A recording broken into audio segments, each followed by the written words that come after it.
कश्मीर में धर्मांतरण नहीं होता, कश्मीर में घुसपैठिए नहीं जाते, और कश्मीर में सब हम दो हमारे दो फॉलो कर रहे हैं, जनसंख्या विस्फोट भी नहीं हो रहा है। क्यों? क्योंकि कश्मीर वाला टारगेट पूरा हो गया।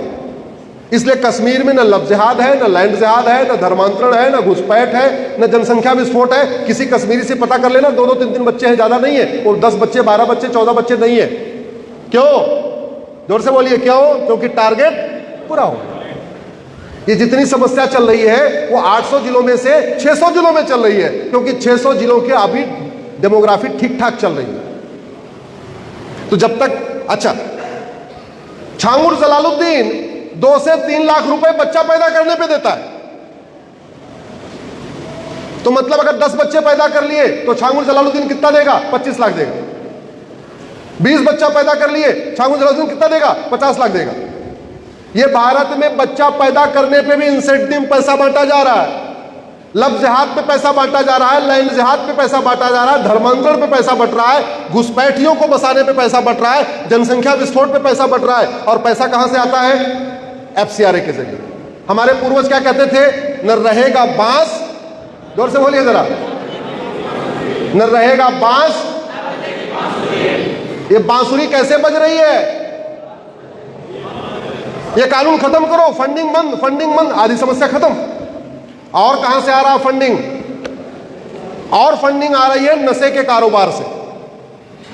जो भारत में ड्रग स्मगलिंग का कारोबार चल रहा है, इस ड्रग स्मगलिंग के कारोबार का जो 50% उसमें पैसा है वो केवल और केवल लव जिहाद, लैंड जिहाद, धर्मांतरण, घुसपैठ पे खर्च हो रहा है।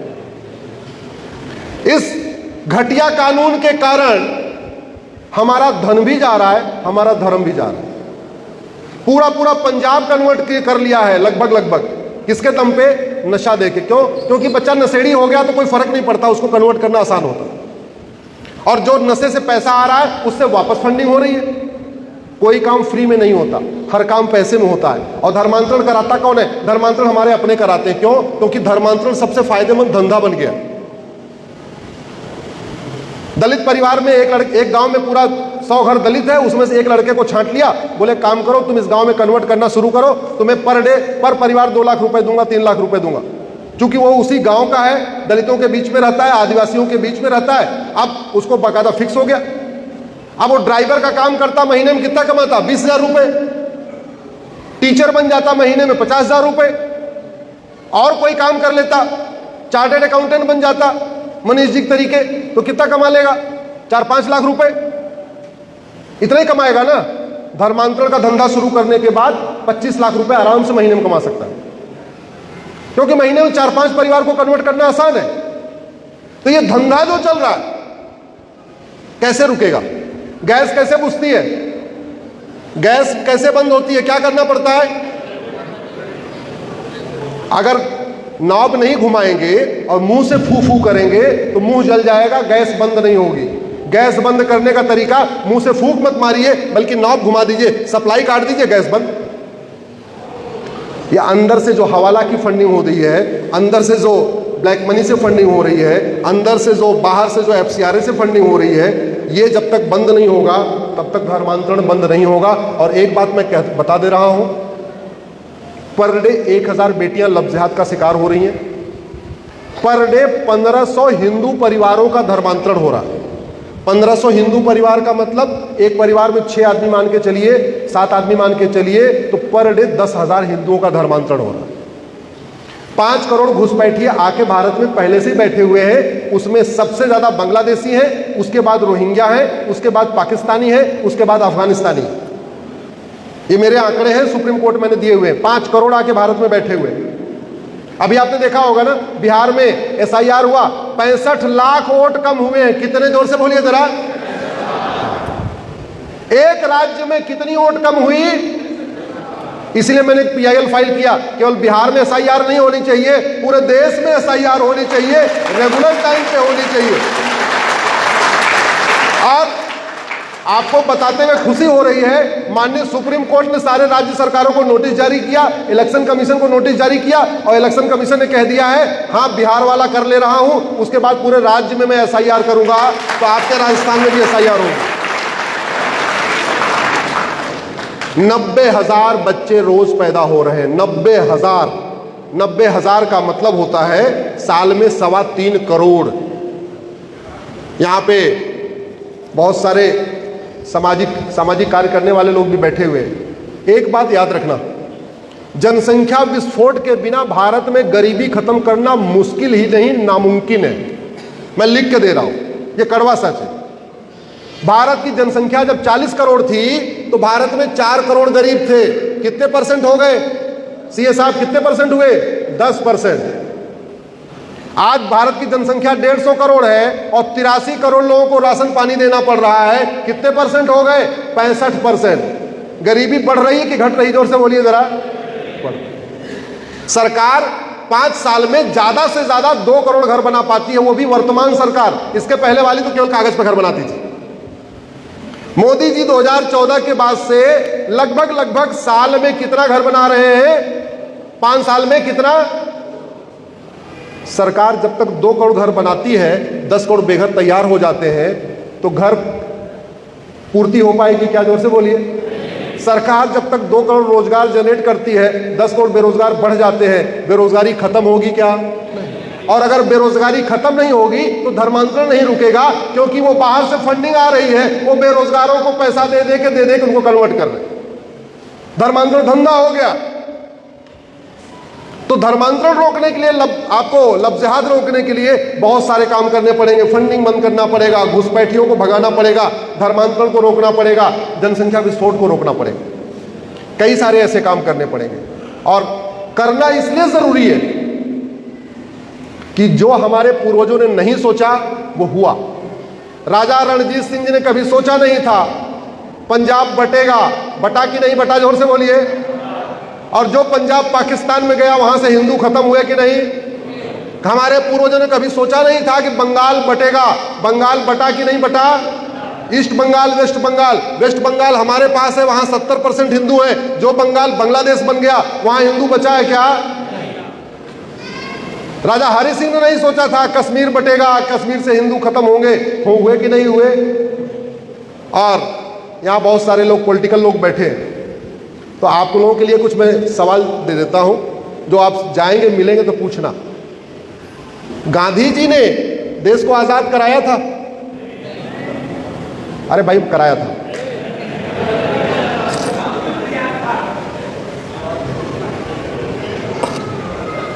गांधी जी ने पूरा देश आजाद कराया।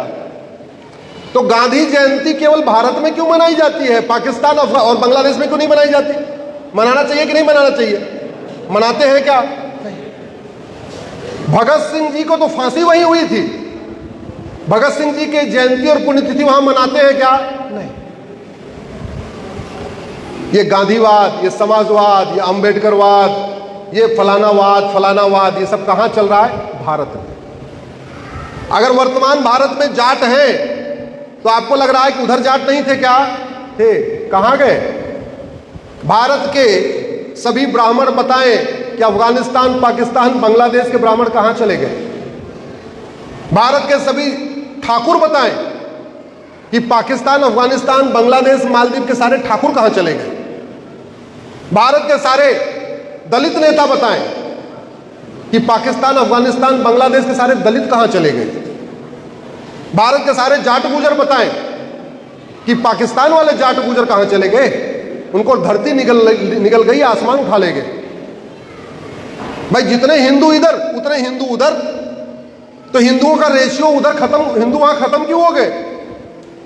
क्या हिंदुओं के बेटे नपुंसक थे क्या? जोर से बोलिए जरा। तो हिंदू खत्म क्यों हुए? क्या हिंदुओं की लड़कियां बाज थी क्या? नहीं। तो फिर बेटियां कहां गई? वहां हिंदू खत्म क्यों हुए?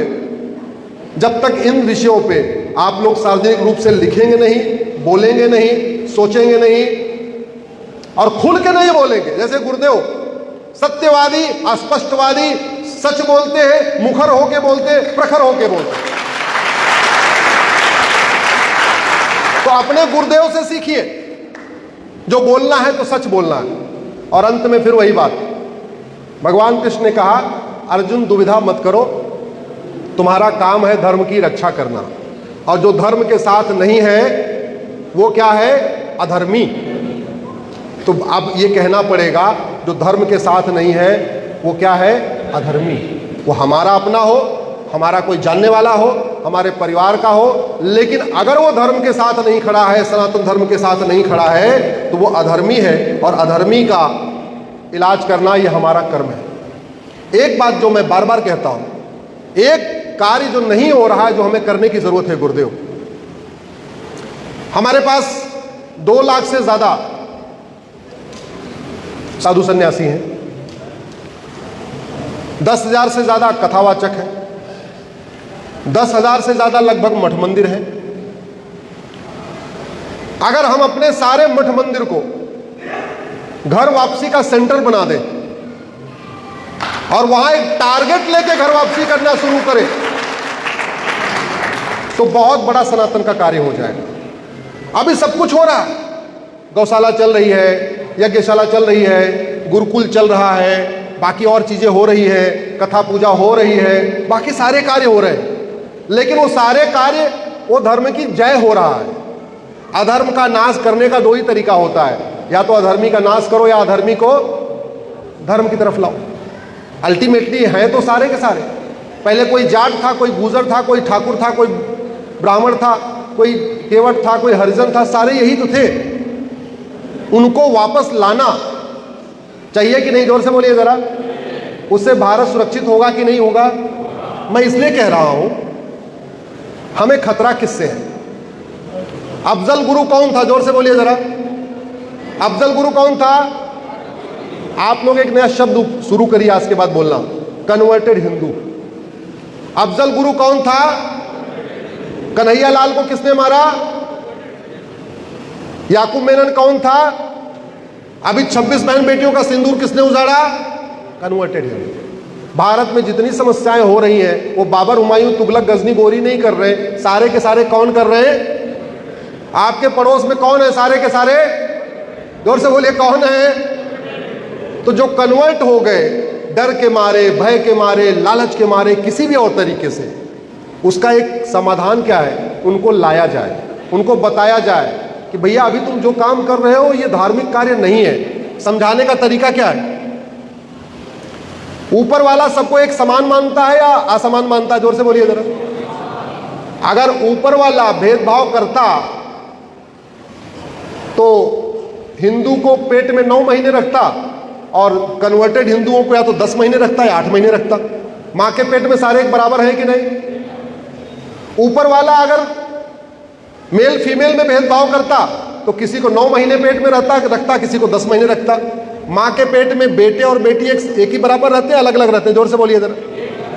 ऊपर वाला भेदभाव करता जाति के आधार पे तो मां के पेट में ब्राह्मण कुछ अलग टाइम पे रहते, क्षत्रिय अलग टाइम तक रहते, वैश्य अलग टाइम पे रहते। कोई भेदभाव किया क्या? नहीं किया।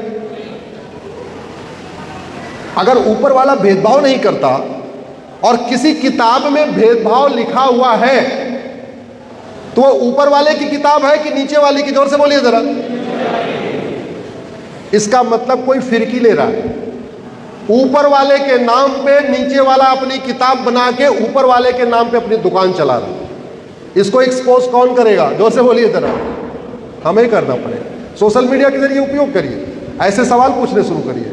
ऊपर वाला न जातिवादी है, ऊपर वाला न भाषावादी है, ऊपर वाला न क्षेत्रवादी है, ऊपर वाला न मजहबी है, ऊपर वाला न पंथवादी है। ये सारा खेल कौन कर रहा है? नीचे वाले। और किसके नाम पे कर रहे? ऊपर वाले। अरे जो किताब वसुधैव कुटुंबकम को नहीं सिखा रही है वो धार्मिक किताब है, अधार्मिक किताब है? जोर से बोलिए जरा। जिस किताब में जो किताब आतंकवाद फैलाती हो, जिहाद फैलाती हो, मजहबी उन्माद फैलाती हो, हत्या को जायज बताती हो, झूठ को जायज बताती हो, अपराध को करती हो, वो धार्मिक किताब हो सकती है क्या? जोर से बोलिए जरा। इसको लिखना पड़ेगा, इसको बताना पड़ेगा कि सब गड़बड़ हो रहा है, नीचे वाले ऊपर वाले के नाम पे खेल चल रहे हैं। तो सबसे पहली आवश्यकता है कि धर्म को परिभाषित किया जाए। दूसरी आवश्यकता क्या है? स्कूलों में धर्म और रिलीजन के ऊपर कुछ किताब शुरू की जाए। तीसरी आवश्यकता क्या है? मुगल चले गए, मदरसा बंद किया जाए। अंग्रेज चले गए, मिशनरी स्कूल, मॉन्टेसरी स्कूल बंद किया जाए। चौथी आवश्यकता क्या? पांचवी आवश्यकता क्या है? बाहर की फंडिंग बंद किया जाए। और छठवीं आवश्यकता है भय बिन होए न प्रीत, सठे साठ्यम समाचरे, भगवान और राम और कृष्ण ने यही कहा था। उसी सिद्धांत के अनुसार हमें नियम कानून बदलना पड़ेगा, जस्टिस विद इन ईयर लागू करना पड़ेगा। कानून का खौफ, शिक्षा में संस्कार होगा, कानून का खौफ होगा, लफ्ज़ जिहाद रुकेगा। शिक्षा में संस्कार होगा, कानून का खौफ होगा, धर्मांतरण रुकेगा। शिक्षा में संस्कार होगा, कानून का खौफ होगा, घुसपैठिए भागेंगे। शिक्षा में संस्कार होगा, कानून का खौफ होगा, तो सनातन विरोधी चीज़ें धीरे धीरे खत्म हो जाएंगी। और ये बात केवल हमारे लिए नहीं है, ये मानवता के लिए एक बहुत बड़ा खतरा है।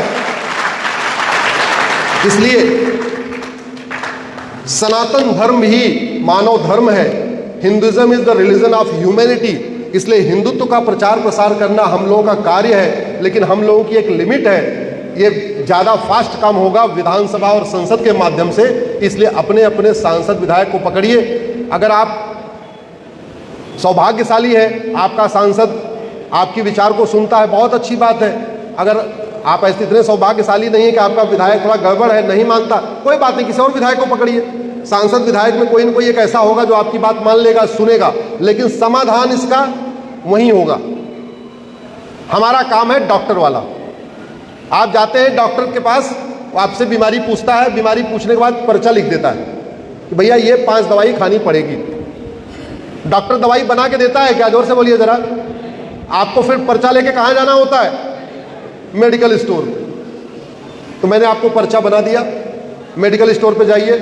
सांसद आपके मेडिकल दवाई बनाने वाले हैं, वो दवाई बनवाएंगे, उन्हीं को पकड़ना पड़ेगा, तभी बीमारी ठीक होगी, नहीं तो नहीं ठीक होगी। आप लोगों ने इतनी देर सुना, मैं आप सबको धन्यवाद देता हूँ। शेष हमारी आपकी मुलाकात सोशल मीडिया के माध्यम से, यूट्यूब, फेसबुक, इंस्टाग्राम के माध्यम से होती रहेगी। एक बार आप लोग खड़े हो जाइए और हमारे पीछे पीछे बोलिए, हमें चाहिए आज़ादी। क्या बोलेंगे?